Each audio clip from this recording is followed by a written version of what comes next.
Thousands of WolfeyVGC fans have commented on my video, but none of them can answer the question.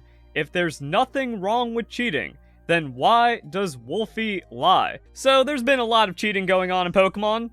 That's nothing new, but I've been making videos about it, and that's also getting a lot of replies, so that's what this video is going to be about, breaking down the absolute insanity and nonsense that continues in the Pokemon community. If you enjoy the video, don't forget to leave a like, share with your friends, comment your thoughts down below. So these players can obtain the exact same Pokemon without cheating, so it's not an advantage. Already, such an unbelievably stupid comment that my brain cannot like, that's the problem about the IQ barrier. Once you fall under 80 IQ like this, it just becomes incomprehensible. So, if they can do it without cheating, then why do they cheat? And if it's not an advantage, then why do they cheat?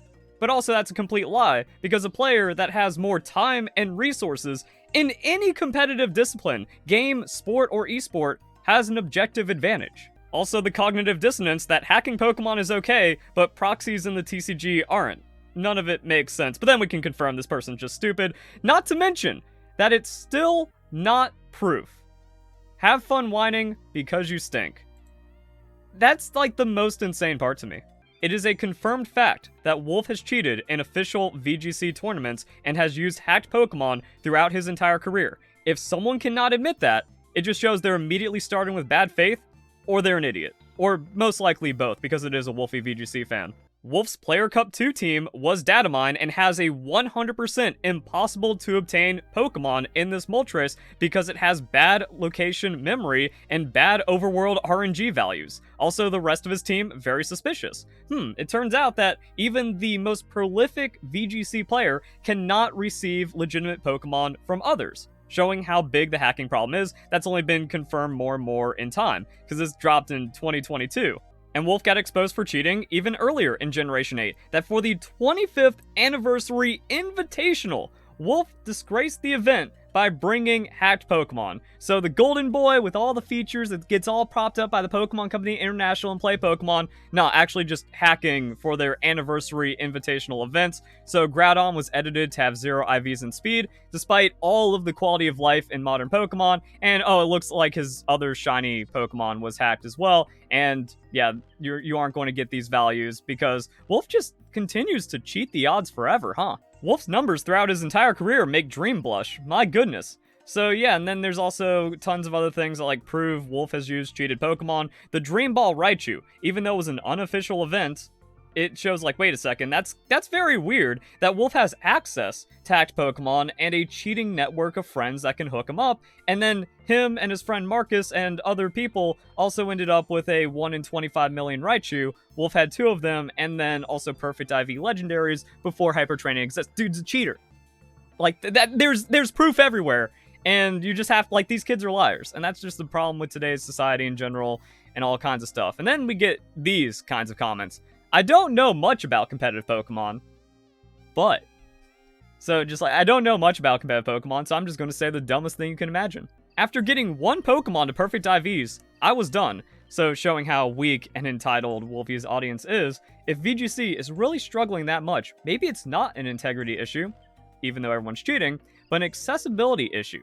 I watched a few of imablissy's build your own competitive Pokemon videos, and the time I would have to spin the team is just outrageous. Even if you do all the theorizing on Pokemon Showdown, why do I then have to hop into the game, soft reset for the better part of my weekend to get a single team going, not to mention you have to adapt your team for the next tournament. It's another insane thing, where it's like, all these comments do is admit there is an advantage, that it is impossible to keep up without hacking because time and resources are an advantage in any competitive game, sport, or esport. Who would have guessed? Especially with cheating accelerating the meta even more. So you're always playing at a deficit if you're a legitimate player. Wait, a deficit is a disadvantage. Breaking the rules to disadvantage others is the definition of cheating. So like they're just too stupid to understand like what they're admitting to and what they're talking about. And they even admit like, oh, I don't know much about competitive Pokemon, but... And then all this other stuff. Also, a lot of my recent videos have just completely debunked imablisy. $510 is less money than it takes to get into Smash. And if you're a Pokemon fan that's converting into VGC, you're already buying the games casually anyways. And needing previous games is actually a lie, because to compete, you only need the base game of the format. So you can trade for other ones, but it's not Pokemon Company's fault that everyone's cheating. It's people like imablisy encouraging and defending cheating, and then idiots like this not accepting the fact that cheating is wrong. So all kinds of nonsense. Correct me if I'm wrong, but Pokemon's the only competition where you have to spend time to acquire your game pieces, isn't it? I mean, it depends on the game and when it happened, but again, the game piece argument is just a false equivalency, and only an idiot can cook it up or try to think that they have an argument there, because it's in the rules of Pokemon to acquire your pieces. It is not in the rules of chess to carve your own pieces, or the rules of soccer to make your own ball.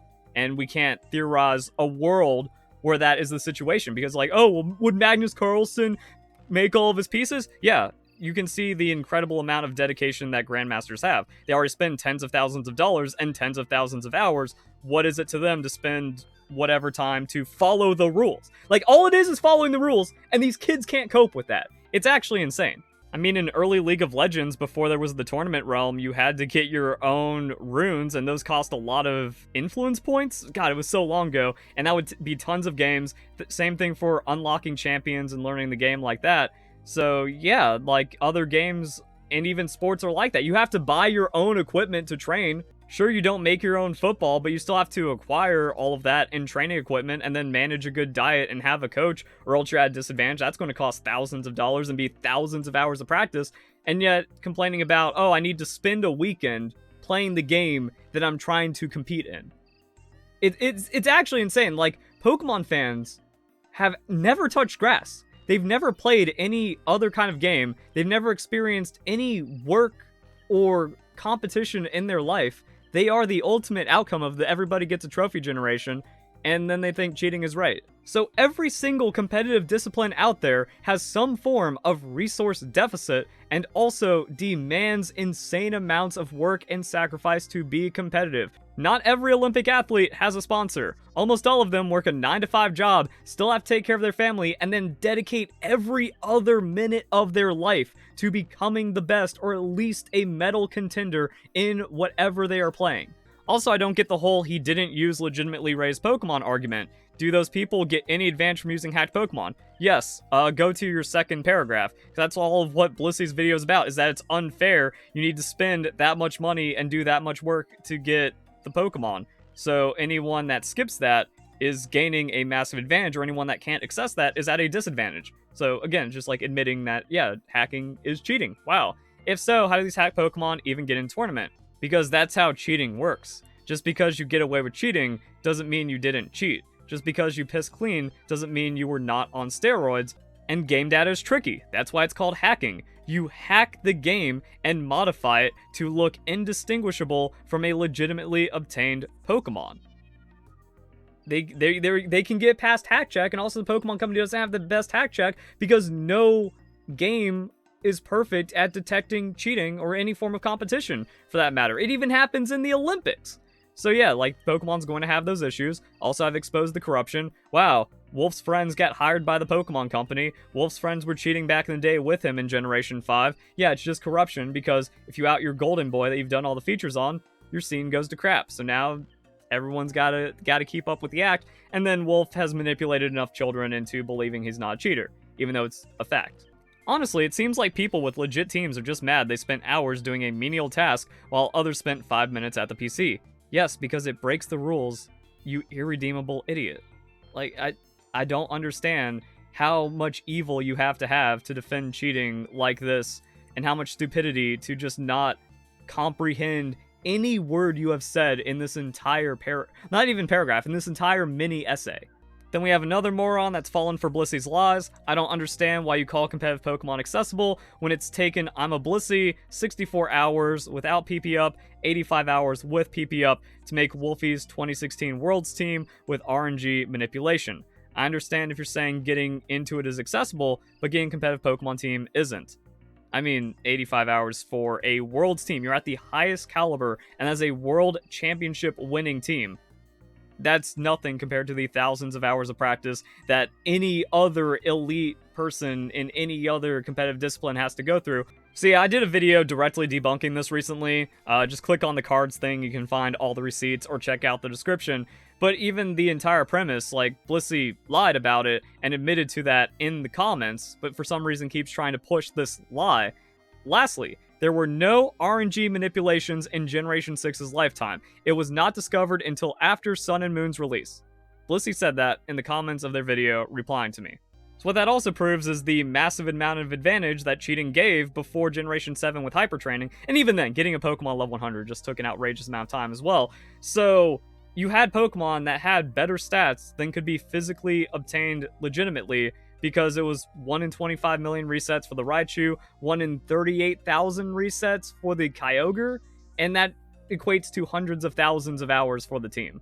It also proves that acquiring legal Pokemon is a skill in itself, because you can actually develop it. You can do it quicker, you can do it more efficiently than other people without any experience breeding or training or catching Pokemon. So that means, like, before hyper training, it would be you get the best Pokemon, the best stat Pokemon you can get in whatever amount of time, or if you feel it's worth the time investment, you sacrifice practicing in battle to then get Pokemon with better stats, and it would be interesting to see how all of that interacts. But no, Wolfe and his friends like Ray Rizzo and even Seijun Park and stuff, they just all hacked their Pokemon back in Generation 5 and Generation 6, and they still do it today because of that advantage, which is why it's only cheaters winning in Pokemon, and that's wrong. Cheating is wrong. But for some reason, these kids can't accept that. You guys constantly say cheating. How is anyone cheating here? Is ginning Pokemon cheating? Why? It doesn't hurt anyone else. Disadvantaging others by breaking the rules is definite cheating. We've been over this a million times at this point, and that is a malicious act that harms others. Cheating is objectively harmful to a legitimate competitor, and it's also evil because you're depriving them at the opportunity of prize money. That's again why it's like, why does Wolfey lie? Because he's a cheater, he's a liar, and he's a thief by stealing tens of thousands of dollars, maybe $100,000 in prize money at this time. You have an abnormal obsession with Wolfe. Very weird. You should go to therapy to get over this or something, because I click on your YouTube page, and a lot of the shit on your YouTube homepage involved Wolfe. I'm not a grown man making videos about another man cheating in a video game. I find it weird that the few videos you've made about Wolfe are all front page on your YouTube channel is all. Well, you see, that's an algorithm when it says recommended for you. So you clicking on those videos is explicitly telling YouTube that is the exact content you want to watch. And commenting on my videos is only going to secure that even more. But I've made like 6,000 videos on this channel. Guess how many are about Wolfe? Less than 20. Guess how many are about other cheaters? More than I've done about Wolfe. Does Wolfe get a larger, like, share of that? Sure, because he's the most prolific VGC player and a confirmed cheater that has this much of an idiot following that I need to put the facts out because I'm a good person. I'm not evil, unlike Wolfe and his fans. And then just, like, all this crazy projection and stuff. This dude is so terminally online, he doesn't realize he's manipulated by the algorithm, blames me and says I need therapy, while also not being able to cope with the fact that his idol is a cheater. Yeah, that's just like, your brain's broken. This dude needs therapy for real, unironically, and that's a big thing you can see in the comments. Projection. Also, just the wildest derangement to make up that a lot of my content, or most of my content, is somehow about Wolfe, even though you click on my page and it shows the complete opposite. I don't know. Who cares about hacking in Pokemon? It takes so much time to set up perfect teams. So admitting, like, yes, that is creating advantage. Too much effort. Yeah, being exhausted from expending the effort compared to a cheater is also going to disadvantage a legitimate player.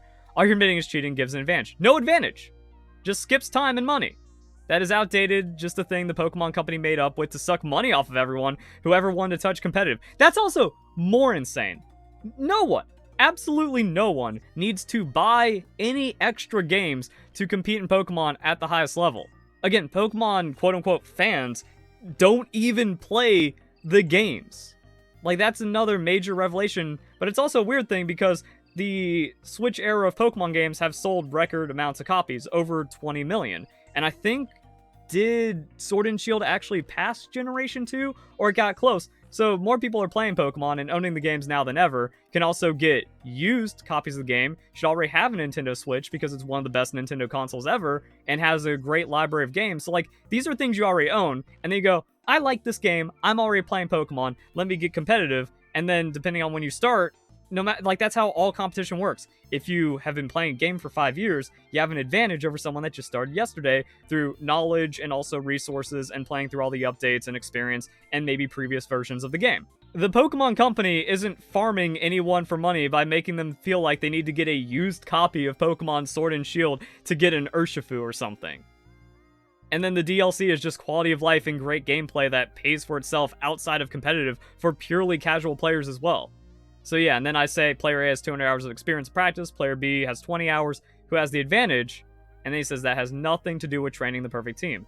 Except it does. Because if you're, throughout a competitive season, spending over 100 hours keeping up with the meta, making dozens of teams, progressing your save file, because to beat the game, that's 20 hours right there. To get in the post game, that's 30 hours. To get like an actual save file that's pumping out Pokemon, you know, you're looking at 100 hours throughout a season. And then that has nothing to do with it. Tedious EV training, breeding and perfect IVs, changing types, natures, all that stuff. Nothing to do with actually playing VGC. Except it does, because you need to do all that stuff to get a team. Much like how you need to practice before the football game.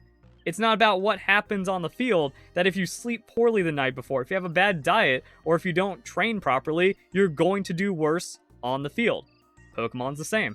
Your argument falls through the floor when you realize people practice and theorize on Pokemon Showdown and then make the real teams. This is another it's weird how it's a hive mind of brain rot to come to the same 70 IQ conclusions every time.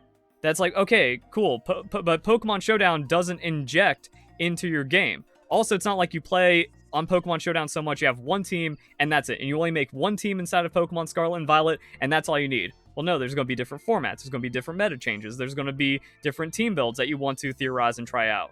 So again, it's always going to add up to over 100 hours, even in modern Pokemon. But that's fine, because it takes thousands of hours to be competitive in any other discipline. And then just more derangement and delusion I can never understand.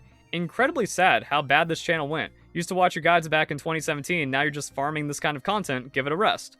Again, farming this kind of content by making it an extreme minority of my videos, like 2% of my videos, because again, I made 6,000, a lot of news, a lot of guides, a lot of playing. I think there's actually more content of me playing and covering games outside of Pokemon than all of my cheating coverage for everyone inside of Pokemon, or any kind of like weird exposes and stuff like that. And the Wolf thing happened in 2016, so I was already doing that back in 2017 by the time they were watching my videos, and then I was calling out Smogon for being evil in 2013 and cheating in 2014 with Ray Rizzo. So it's like, wait, what do you mean how bad my channel went? I came in saying cheating is wrong and that we need to be nicer and build a better community, and I'm the only positive force, and apparently I went bad. So here we see the projection of their sad, miserable life, that something became nasty inside of them and they can't accept it, even though it's self-inflicted from overexposure to the internet and just brewing toxicity inside of them, and then they blame it on other people when, again, I'm like the most positive and consistent person or like influencer when it comes to Pokemon. Actually insane. And then, you know, just more and more comments. This is just a small sampling, but just kind of like, hey, I can get all the arguments out of the way once again and just show, yep, Pokemon community just keeps getting more and more deranged, even there's more and more facts about how bad the cheating is, and then more and more bad actors like imablisy, Pokemon Challenges, WolfeyVGC, and deliberately manipulating minors in their audience to become evil and support evil like lying, cheating, and stealing, and then all this other bad actor, dishonest behavior, and bad faith arguments. Personally, as long as the stats are legit, I don't care. Can understand why someone who legitimately set a Pokemon team would be upset. I don't play competitive, but none of this makes sense. Something similar to Pokemon Showdown would potentially be a better format for competitive. Not saying it's what they should do, but Showdown offers the ability for everyone to have access to the same mons and moves without having to exacerbate it with Pokemon's convoluted systems. And just again, the weakness and the weirdness and the entitlement and the brattiness and the stupidity to call Generation non-Pokemon systems convoluted, while being completely ignorant to all the cheating that happened in Generation 5 and Generation 6. Outrageous. Nice to see that it's gotten easier considering the plethora of new options, and I've been saying since 2013 that making the game easier isn't going to do anything because cheaters will never go against their cheating ways because it's too much of an advantage and it's too easy. Unless it takes less than a minute to get a legit competitive Pokemon inside of the games, cheating will always exist. So you can't win unless you permaban all the cheaters that have been caught, like Wolfe Glick. Like, if you win a regionals or if you participate in worlds at all with hacked Pokemon, that should be a very long ban. And if it happens again, that's a blatant permaban. Just get out of the scene. Everyone and everything is better off for it. No scene thrives because of cheating. That if everyone had to train their Pokemon legit and cheating didn't exist, VGC would be much larger and healthier, because that's how competition works. These idiots can't understand any of that, and it's just absolutely insane. So there we go, guys. That's how you upset the Pokemon community. You say cheating is wrong. And that's why we're going to stay a niche, stupid scene forever, because Pokemon companies corrupt, all the influencers are evil, and no one in actual gaming cares, because it's just Pokemon, and a lot of other weird stuff going on about it. So hope you guys enjoy the video. Hope you have a nice day. Thank you very much for watching.